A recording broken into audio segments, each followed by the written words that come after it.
Hello friends, இன்றைக்கி waffle recipe எப்படி செய்கிறதுன்னு பார்க்கலாம்.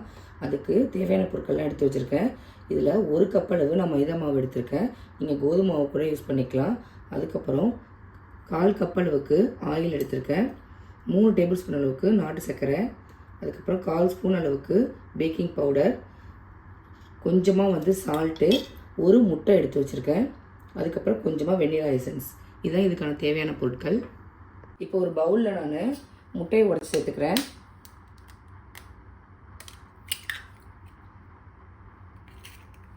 இது கூட நம்ம எடுத்து வச்சுருந்த ஆயில், அதுக்கப்புறம் சுகர், ப்ரௌன் சுகர் எடுத்து வச்சுருக்கோம்ல, நாட்டு சர்க்கரை, அதையும் சேர்த்துக்கோங்க. இதை சேர்த்துட்டு இதை நல்லா மிக்ஸ் பண்ணிக்கோங்க.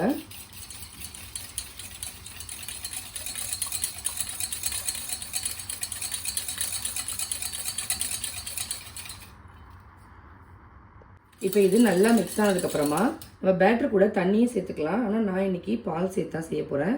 ஸோ 1/2 கப் அளவு பாலை நான் இது கூடயே சேர்த்துக்கிறேன். சேர்த்துட்டு நல்லா மிக்ஸ் பண்ணிக்கோங்க. இந்த மாதிரி மிக்ஸ் ஆனதுக்கப்புறமா இது ஓரமாக இருக்கட்டும். இப்போ இன்னொரு பவுலில் நம்ம ட்ரை இன்க்ரீடியன்ட்லாம் சேர்த்துக்கலாம். இப்போ நம்ம எடுத்து வச்சுருந்த ட்ரை இன்க்ரீடியன்ட்லாம் சேர்த்துக்கலாம்.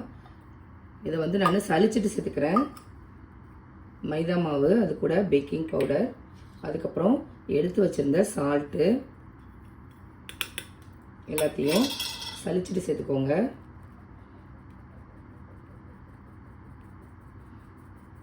இந்த மாதிரி சேர்த்ததுக்கப்புறமா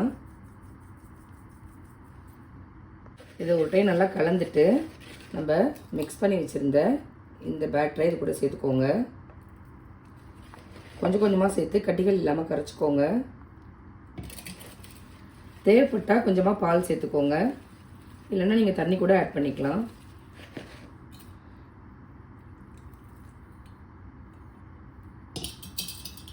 இது நல்லா மிக்ஸ் பண்ணிவிட்டு முட்டையோட ஸ்மெல் வராமல் இருக்கிறதுக்காக கொஞ்சமாக வெனிலா எசன்ஸ் சேர்த்துக்கிறேன். இதையும் சேர்த்து நல்லா மிக்ஸ் பண்ணிக்கோங்க. அவ்வளோதான், பேட்டர் சூப்பராக ரெடி ஆகிடுச்சு. இது ஒரு 10 நிமிஷம் அப்படியே இருக்கட்டும்.